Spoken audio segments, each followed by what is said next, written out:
Cher infographiste, bienvenue. Comment j'ai fait pour faire ça? Après la sortie de la dernière version de Materializer, c'est une question qui m'a été posée à plusieurs reprises. Comment j'ai fait pour réaliser la gravure sur le cadenas? Je vous donne dans cette vidéo ma technique. Vous allez voir comment j'ai réalisé l'image que l'on va utiliser comme décal et comment l'utiliser dans Blender. On commence par la création du décal. Vous allez avoir besoin d'un logiciel de dessin. Vous pouvez utiliser n'importe quoi, que ce soit Photoshop, GIMP, Krita, Inkscape, peu importe. Pour ma part, je vais utiliser Affinity Designer. Si vous n'avez pas, c'est absolument pas grave. L'opération est extrêmement simple, vous pourrez la faire avec à peu près n'importe quel logiciel sur cette planète. C'est pourquoi le logiciel importe peu. Ce qui est important, c'est de comprendre et de retenir le principe. On commence avec le logiciel de dessin et la création d'un document vide de 2048 pixels de côté. La conception de base est très simple. Le fond doit être noir et votre design doit être blanc. Je commence par ajouter mon texte.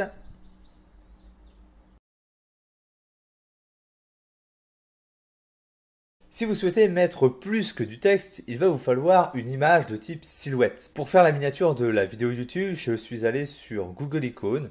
On y trouve plein d'icônes au format SVG.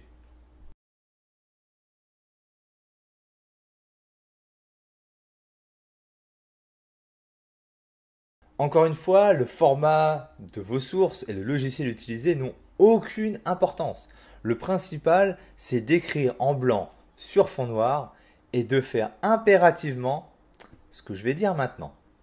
Une fois votre design réalisé, la dernière étape est de flouter l'image. Pour ma part, je vais appliquer un flou de 3 pixels. Enregistrer et c'est fini. Je résume donc ce que vous avez à faire sur votre logiciel favori.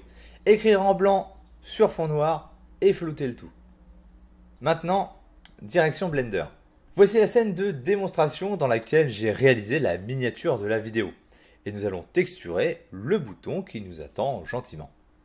Je commence par créer un matériau et j'ajoute une nouvelle couche, un nouveau layer que je paramètre pour un aspect métallique.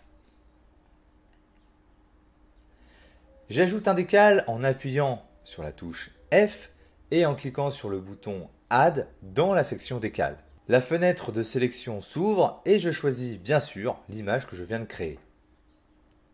Pour ceux qui n'auraient pas suivi le tutoriel sur les décals, après avoir choisi votre image, Materializer ajoute un empty dans votre scène et le sélectionne automatiquement pour vous permettre de le positionner.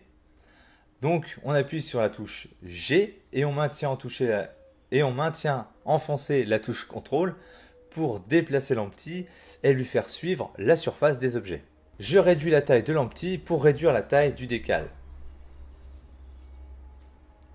En sélectionnant à nouveau le bouton, on peut voir que la node décal a bien été ajoutée au matériau. On peut également voir en sortie que notre image est bien là. Alors je ne sais pas si vous vous êtes rendu compte, mais l'image en noir et blanc que vous avez créée, c'est une carte d'altitude, ce qu'on appelle une height map. Et comme toute carte d'altitude, toute height map noir et blanc, on peut l'exploiter avec une node bump pour en faire une normal map. Connectez alors la sortie color à l'entrée height d'une node bump et connectez-la à l'entrée normale du layer.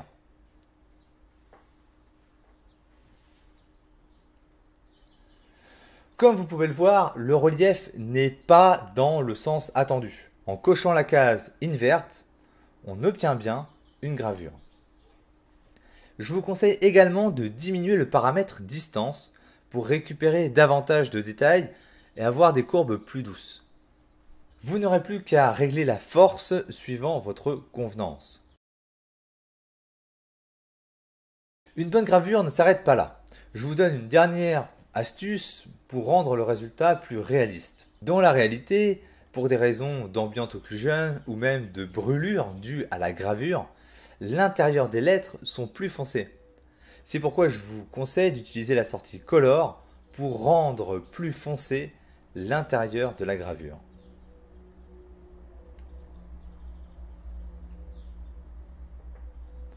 En bonus, je voudrais vous montrer quelque chose d'assez amusant qui vous permet de jouer avec les pentes de votre gravure. Ajoutez une node float curve, juste avant l'entrée de la node bump. Et en jouant avec la courbe, vous allez voir que vous allez modifier l'apparence de la pente de votre gravure. Ajoutez quelques points et faites-vous plaisir, amusez-vous, faites n'importe quoi et vous verrez que vous allez tomber sur quelques effets sympathiques.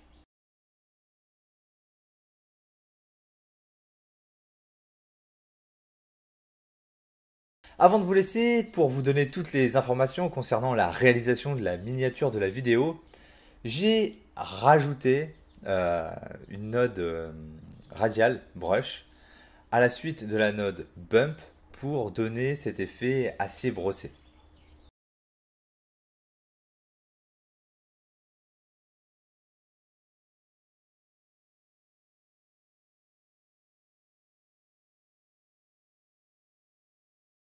Bien voilà, vous savez comment je m'y suis pris dans mon image de démonstration. Vous pouvez maintenant graver n'importe quel texte ou symbole sur n'importe quelle surface. Vous voilà encore un petit peu plus indépendant et vous n'aurez pas besoin d'attendre que quelqu'un sorte tout le dictionnaire sous forme de décale pour pouvoir avancer dans vos créations.